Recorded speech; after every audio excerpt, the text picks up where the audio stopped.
Good morning, sir. I am Sarah Sadaf from the Indian Community School, Kuwait. I am originally from Hyderabad, India. As a student of class 12, I have been observing a mismatch between the questions asked in the examination and the objective with which we are being taught. Our teachers often say that we have to emerge as good human beings, but our exam papers do not reflect this concern. So I have a suggestion for our education system. Examination needs to be linked with our broader aim of education, and every student, parent, teacher, and the board examiner must be aware of this. Thank you, sir. Class 12th की student हूँ। मैं इस बात को observe कर रही हूँ कि परीक्षा पर पूछे गए सवालों और जिस मकसद से हम पढ़ाई कर रहे हैं उसमें आपस में कोई तालमेल नहीं है। हमारे टीचर्स अक्सर कहते हैं कि हमें एक अच्छा इंसान बनना चाहिए, पर प्रश्न पत्र में ये कंसर्न जाहिर ही नहीं होता।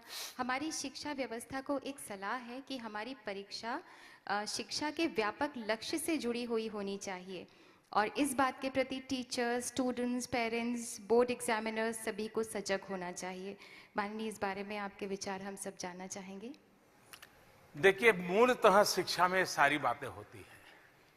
ये शिक्षा जो है वो कोई रातों रात तैयार नहीं हुई है। हजारों साल से मानव विकास यात्रा के साथ नई नई चीजें जुड़ती गई है, नए नए तरीके जुड़ते गए हैं। लेकिन कठिनाई तब होती है हमने शिक्षा को जिंदगी से काट करके एग्जाम से जोड़ दिया है और उसी का परिणाम है कि हमको लगता है कि स्कूल में जो बताया गया, अब जैसे मान लीजिए स्कूल के अंदर आपने देखा होगा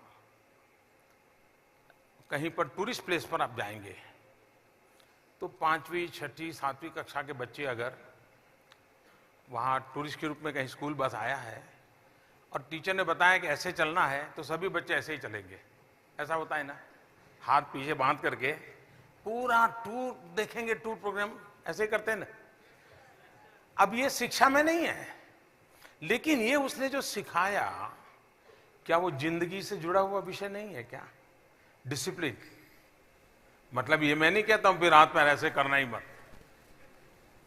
कहने का तात्पर्य है कि ऐसी सब चीजें होती है, हमारा उस पर ध्यान नहीं होता। या तो जो टीचर बताता है वो सिलेबस का तो ज्ञान देता है, लेकिन ये चीज जिंदगी में कैसे काम आती है वो नहीं बताता है।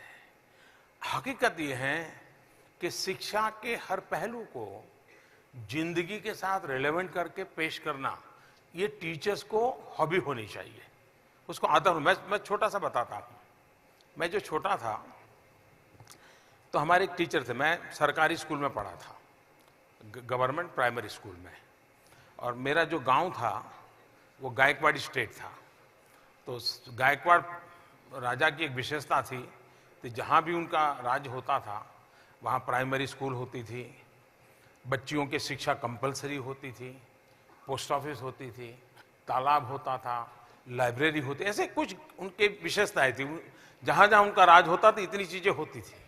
तो मेरे गांव में भी उनकी एक स्कूल थी, तो सरकारी स्कूल थी, मैं उसमें पढ़ता था।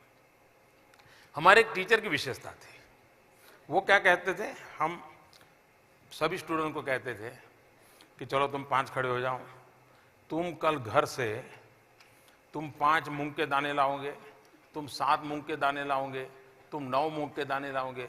दूसरे को कहते थे तुम 3 चने के दाने लाओगे, 5 चावल के दाने लाओगे। ऐसा वो अन्न के कुछ दाने, ज्यादा नहीं, थोड़े ले क्या। तो बच्चा क्या करता था, याद रखता था कि मुझे 5 मूंग के दाने ले जाने।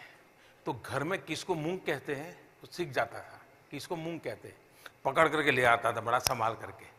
तो मूंग फिर पढ़ाना नहीं पड़ता था किसको मूंग कहते हैं। मैं बिल्कुल बचपन की बात बताता हूं। फिर टीचर क्या करते थे, सारी चीजों को मिक्स कर देते थे। फिर बच्चों को कहते थे अच्छा भाई 5 बच्चे आ जाओ, इसमें से एक को कहेंगे चना, 5 चना नुको, तो उसको मैं अरिथमेटिक आ गया, चना पहचान गया। दूसरों को कहते हैं चावल 5 उठाओ दिखाओ। यानी पढ़ाने का उनका एक अपना तरीका था। अब बात छोटी है लेकिन जिंदगी से कैसे जोड़ देते थे। मतलब कि शिक्षा में सब नहीं है, ऐसा है नहीं है, होता सब है। गीत होता है, संगीत होता है, संवेदनाएं होती हैं, सपने होते हैं, सब होता है। लेकिन हमने अपने आप को, परिवार ने, टीचर ने, सबने रैंकिंग रैंकिंग रैंकिंग, वही समस्या शुरू हो जाती है।